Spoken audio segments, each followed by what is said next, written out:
একজন গার্মেন্টস শ্রমিক ভোর ৫টা বাজে ঘুমের থেকে ওঠে।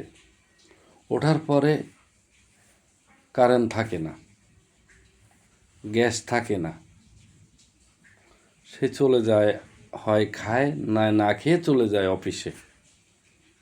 আবার রাত ৮টা বাজে ৯টা বাজে আসে, এসে দেখে যে বিদ্যুৎ নাই।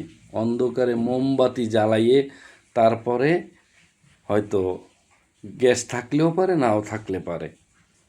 সমস্যা কত ধরনের, তা খাইলেও পারে না খাইলেও পারে। তবে দেখা যাচ্ছে আমাদের তো বিদ্যুতের এতটাই সমস্যা, আর প্রধানমন্ত্রী যে এলাকায় থাকে সেই এলাকার কারেন্ট কখনো যাবে না।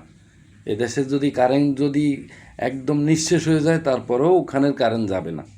প্রধানমন্ত্রী এমপি মিনিস্টাররা যেখানে থাকে সেখানের কারেন্ট যাবে না।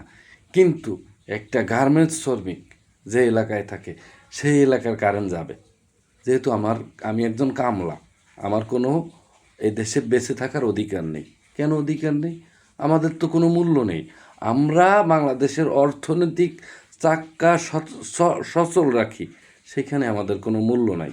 যেহেতু আমরা গরিব হয়ে জন্ম নিছি। ওই প্রধানমন্ত্রী দামি গাড়িতে চলতেছে, দামি বাড়িতে থাকতেছে, ওর যত কামলা মামলা হামলা, ওর যত এমপি মন্ত্রী মিনিস্টার আছে, তারা যেগুলো ব্যবহার করতেছে আমাদের রক্ত পানি করা টাকা।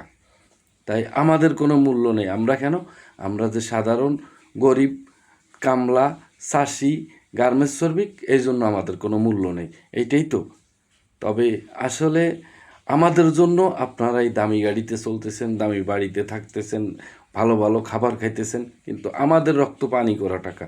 তাই আমাদের কথা চিন্তা করেন। আমরা এখন কারেন্টবিহীন থাকতেছি, গ্যাসবিহীন চলতেছি, খাইতে পারতেছি না। আমরা সুন্দরভাবে এই দেশ পরিচালনা করার জন্য চেষ্টা করেন, তা না হইলে আপনাদের কিন্তু খবর আছে।